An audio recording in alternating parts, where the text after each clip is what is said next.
Bienvenidos a Economía en Breve número 301 del 12 de febrero del 2023. Semana de sorpresas para la economía, primero con la inflación y luego con la decisión de política monetaria de Banco de México. La inflación de enero resultó superior a lo previsto luego de 3 meses que había estado por debajo de lo esperado al registrar 0.68%, cuando en la encuesta de Citibanamex del 20 de enero el promedio de analistas esperaba 0.57%, esto es, antes de que se conociera la primera quincena de enero. Al comparar contra lo observado en los meses de enero de años anteriores, puede verse que el resultado de este año fue alto, pero no tanto como en otros años. Con este resultado, el comparativo anual de la inflación interrumpe su tendencia descendente para rebotar un poquito a 7.91%. Entre los renglones que mayor impacto tuvieron sobre la inflación destacaría los de loncherías y similares, vivienda propia, restaurantes y similares, ya que son servicios importantes con poco poder de mercado para fijar precios, lo que sugiere que si están aumentando fuerte sus precios es porque están respondiendo a presiones de demanda. La inflación subyacente, que recordemos excluye los renglones más volátiles, fue la que presentó la mayor sorpresa, ligando 2 meses con sorpresas al alza, como vemos aquí en esta gráfica de la encuesta Citibanamex que se realizó nuevamente antes de conocerse el dato de la primera quincena. Pero aún en la encuesta que se realizó el 7 de febrero, cuando ya se conocía el dato de la primera quincena de enero, se observó una sorpresa al alza tanto en la inflación general como en la subyacente, como vemos aquí en esta otra gráfica con los puntitos, donde cada puntito es lo que esperaba cada analista. Si comparamos el resultado de enero contra los años previos, podemos notar que este año fue inusualmente elevado y el más fuerte desde el 2015. ¿Se acuerdan de la cucaracha costeña? Pues ahí sigue, y el comparativo anual de la inflación subyacente repuntó un poquito para ubicarse en 7.91%. Especialmente preocupante es el repunte en la inflación anual de los servicios de la parte subyacente, que pueden ver aquí, alcanzando un nivel de 5.51% que no se veía desde el 2003 y continuando su tendencia ascendente. En esta gráfica podemos comparar la trayectoria prevista por un servidor para la inflación en el 2023 en las barritas con el promedio de los 5 años previos a la pandemia, anticipándose que los primeros 10 meses tendremos lecturas mensuales por arriba de lo usual y con la barrita anaranjada de enero reflejando ya el dato observado. Para la trayectoria de la inflación subyacente se espera que todos los meses estén por arriba de lo que podríamos considerar usual, como pueden ver aquí, lo que nos habla de un proceso de desinflación muy lento. La inflación anual de la canasta de consumo mínimo se mantuvo todavía por arriba del índice general en 8.51%, como vemos aquí, lo que nos sirve para recordar que la inflación lastima más a los que menos tienen. Otra sorpresa del entorno económico fue la decisión de política monetaria, que cuando todos los analistas encuestados por Citibanamex preveían un aumento de 25 puntos base, Banxico sale con otro aumento de 50 puntos base para llevar la tasa de referencia al 11%, preocupado sobre todo por la dinámica de la inflación subyacente. En el programa de la semana pasada les comentaba que no habría que descartar un aumento de 50 puntos, aunque francamente no pensaba que saldrían con tanta decisión para aumentar la tasa más que lo hizo la Reserva Federal. Llama la atención que hubo unanimidad en la Junta de Gobierno, lo que desde luego incluye al flamante subgobernador Omar Mejía, que comienza su periodo, diría, con el pie derecho, mandando un claro mensaje de su compromiso con el mandato de Banco de México. En esta gráfica podemos comparar la evolución de la tasa de referencia de Banxico en la línea oscura con la tasa de la Reserva Federal en la línea azul claro, y hay que notar que Banxico comenzó a subir su tasa de interés en este ciclo antes y lo ha hecho con bastante más decisión. ¿Está Banxico pasándose de rudo con su política monetaria?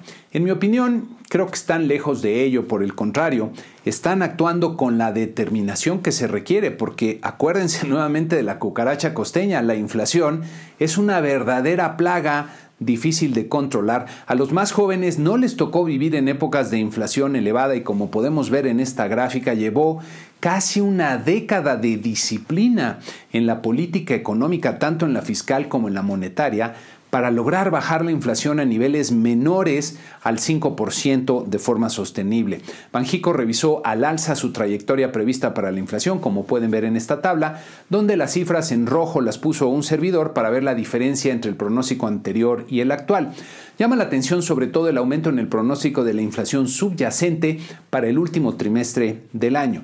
En su comunicado, dejan ver que en la próxima decisión podría haber un incremento de menor magnitud en función de la evolución de los datos, lo que pone en perspectiva por lo menos otro aumento de 25 puntos y diría que faltaría por lo menos otro más para llevar la tasa hasta 11.5%. Bien por Banco de México, que están haciendo su trabajo con la independencia necesaria. Por cierto, si te sirve el programa de cortesía con 2 semanas de retraso, para estar bien enterado, dale clic a suscribirte en YouTube para que me ayudes con el algoritmo. Y si de verdad quieres estar bien informado de forma oportuna para evitar sobre todo las sorpresas desagradables que a veces trae el entorno económico, entonces suscríbete a nuestro servicio en nuestra página de internet que puedes ver aquí. También en la semana se publicaron las cifras del consumo privado del mercado interior, que representa el gasto que hacen los hogares para resolver sus necesidades y sus deseos. En este cuadro del INEGI pueden ver la fuerte caída de 0.6% real en el mes de noviembre, que diría resulta sorpresiva y refleja debilidad en la economía de los hogares. En esta siguiente gráfica puede notarse que luego de una fuerte recuperación de la segunda mitad del 2021 hasta el mes de marzo, el consumo ha estado básicamente estancado. En esta otra gráfica podemos ver la distancia que todavía existe y que se amplió en noviembre entre el consumo observado y la tendencia que mantenía hasta antes de la pandemia. Regresando al cuadro, puede verse que la debilidad del consumo se dio tanto en el componente nacional como en el importado, pero en este último fue mucho más acentuada. También en la semana se publicaron las cifras de inversión del mes de noviembre, pero antes de comentarles les pido de verdad una sentida disculpa porque hace unas semanas les presenté esta gráfica que está mal, ya que por un lapsus rebrutos de un servidor, faltó indicar que se refiere a la inversión en construcción y no a la inversión total. De verdad, les pido una disculpa por los inconvenientes que este error les pudiera haber causado.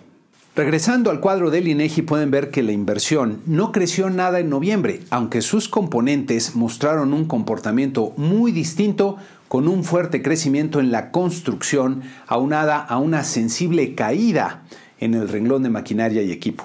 En esta gráfica pueden ver que a pesar del estancamiento de noviembre, la inversión sigue con una tendencia ascendente en su proceso de recuperación post-pandemia, aunque todavía con un largo camino por recorrer. En esta gráfica, que ahora sí es la correcta, podemos ver que la inversión de enero a noviembre de este año está todavía 9.3% por debajo del nivel del mismo lapso del 2018.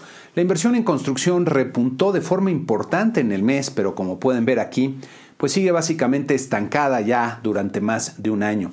La inversión en maquinaria y equipo, que se recuperó de forma rápida y notable luego de la pandemia, comienza a tener problemas para seguir creciendo y parece estarse estancando en los meses más recientes. Por otro lado, las cifras de producción industrial de diciembre fueron sorprendentemente fuertes al crecer 0.7% real mensual en el total y registrar tasas elevadas en todos sus principales componentes, como pueden ver aquí. Me parece que habrá que tomar estos datos con cierta reserva porque estamos viendo cifras muy distorsionadas por los cambios que ha producido la pandemia en los indicadores y en el comportamiento de las personas. En esta gráfica pueden ver la evolución de la producción industrial en las cifras originales, es decir, el dato duro, con una caída de 1.7% en diciembre respecto a noviembre. Vean los fuertes vaivenes que presentan los datos originales que hacen difícil su interpretación precisa. Para filtrar toda esta volatilidad producida en gran medida por la estacionalidad de la serie, se realizan varios ajustes estadísticos y econométricos para suavizarla. Por ejemplo, es usual que la producción industrial caiga en diciembre, ya que muchas empresas producen menos porque su gente sale de vacaciones. En esta siguiente lámina pueden ver la serie con las cifras desestacionalizadas, que es la que presenta el repunte que mencionamos de 0.7%. Vale la pena observar que en los últimos meses el comportamiento de la serie ha sido mucho más suave que en el periodo prepandemia, es decir, sin picos y valles pronunciados, lo que me parece se puede deber a la actualización de los estimadores del proceso de desestacionalización que pudieran estar distorsionados de alguna forma por la inusual volatilidad generada por la pandemia. Es un tema medio técnico y más una sospecha que una certeza, pero el mensaje es que hay que tomar las cifras con la debida reserva. Es decir, que el dinamismo que está presentando la producción industrial pudiera estar algo exagerado. Luego de la recuperación del 2021 y 2022, la producción industrial todavía está 3.2% por debajo del observado en enero-diciembre del 2018. Las manufacturas crecieron 0.5% mensual en diciembre, pero como vemos aquí, se han estancado en los últimos 5 meses. En esta otra gráfica vemos que las manufacturas ya están 3.9% por arriba del nivel que tenían en el 2018. La construcción presenta un repunte notable en diciembre y de hecho en los últimos 3 meses del 2022, como vemos aquí, resultado de un fuerte incremento en un renglón llamado trabajos especializados para la construcción, asociado principalmente a la obra pública. Si vemos el acumulado enero-diciembre, la construcción todavía está 14.7% por debajo del nivel que alcanzó en el 2018. Una de las ramas que llama la atención es la de extracción de petróleo que pueden ver en esta gráfica, ubicándose 4.8% por debajo del nivel que tenía en diciembre del 2018. Lo lamentable es que estamos desperdiciando cantidades enormes de recursos escasos del país para tratar de reactivar a una industria en franco declive, en perjuicio de todos los mexicanos del presente, pero sobre todo de los mexicanos del futuro. Esta semana se anunció, por cierto, también que en diciembre Pemex registró la producción más baja de la historia y como pueden ver aquí en esta gráfica, en lugar de hacer crecer la producción como prometieron al inicio de este gobierno, lo único que se había logrado era estabilizarla, pero ahora hay una caída fuerte que llama la atención. Pasando a Estados Unidos, el foco de atención recayó en Jerome Powell, presidente de la Reserva Federal, que en una entrevista dijo que el proceso de desinflación ha comenzado en Estados Unidos, pero aún tiene un largo camino por recorrer y que piensan en la Reserva Federal que serán necesarios más incrementos a la tasa de interés. Esto al parecer comenzó a permear en los mercados financieros que presentaron ajustes importantes en la semana, cambiando un poco el optimismo que habían venido construyendo respecto al Fed. Los mercados accionarios registraron bajas casi generalizadas en nuestra muestra, como vemos en este cuadro resumen, con una baja promedio de 1%. La Bolsa de Valores en México tuvo una baja importante de 2.9% en la semana para terminar en los 52.482 puntos.